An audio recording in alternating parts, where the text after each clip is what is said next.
সর্ষের তেল দিয়ে দিলাম, কটা কিশমিশ একটু ভেজে নেব, আমন্ডটাও একটু ভেজে।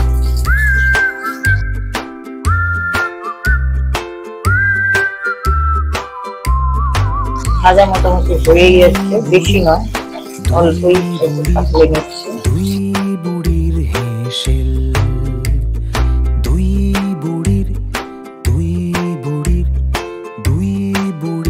আমি একটু তুলে নিচ্ছি,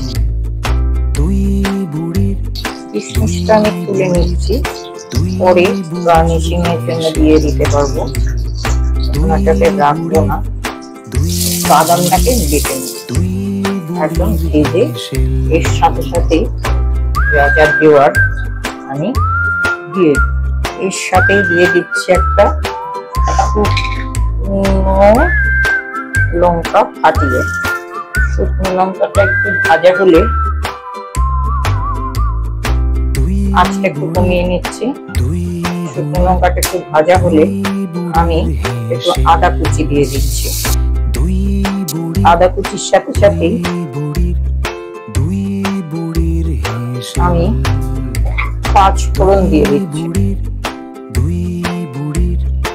এবার আমি এটার মধ্যে আলু আর কুমড়ো, অন্য সব সবজিও দেওয়া যায়, আলু কুমড়ো আর মূলো কুচি করে রেখেছিলাম সেইগুলো দিয়ে দিলাম।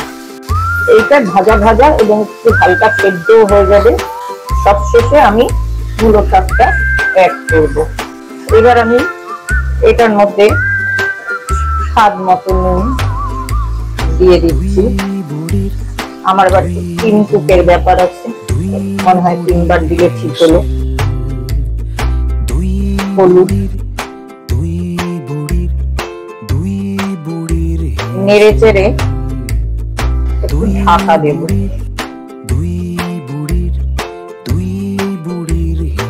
আলু কুমড়োটা নরম হয়ে যাবে, একটু দিয়ে দিলাম।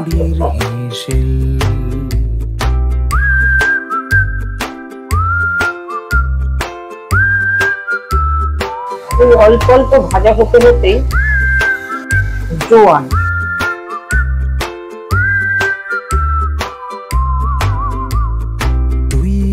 আর একটু ঢাকা দিয়ে রাখি। অল্প অল্পই ঢাকা দিয়ে দিয়েই করতে হবে।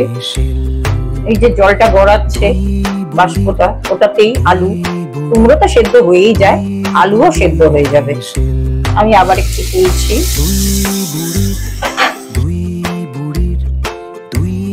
মোটামুটি আলুটা ভাজাই হয়ে এসছে।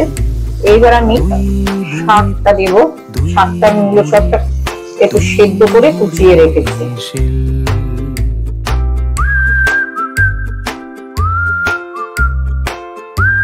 এবার আমি দিয়ে দিচ্ছি কাঁচা লঙ্কা পেস্ট, লাল কাশ্মীরি লঙ্কা গুঁড়ো, এই সঙ্গেই আমি চিনিটাও দিয়ে দিচ্ছি অল্প, আর দিচ্ছি সাদা তিল।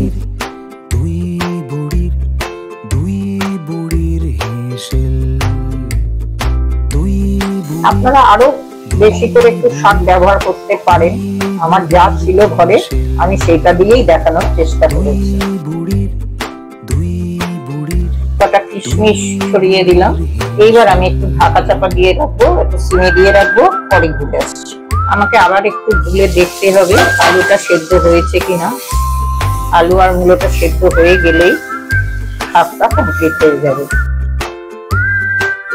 হ্যাঁ, হয়ে গেছে। দেখুন আমি একটা কাঁটা চামচ নিয়ে নিয়েছি, সেটা দিয়ে দেখে নিচ্ছি সবজিটা সেদ্ধ হয়ে গেছে। এবার আমি অল্প একটু জল দিচ্ছি, এবারে হয়ে যাবে। আর একটু ঢাকা দিয়ে দিচ্ছি, আমার হয়েই গেছে। এবার নামিয়ে দিলেই খুব অল্প সময়ের মধ্যে এই শাকটা হয়ে যায়। আমাদের রান্নাটা তৈরি হয়ে গেছে, নামিয়ে দিচ্ছি।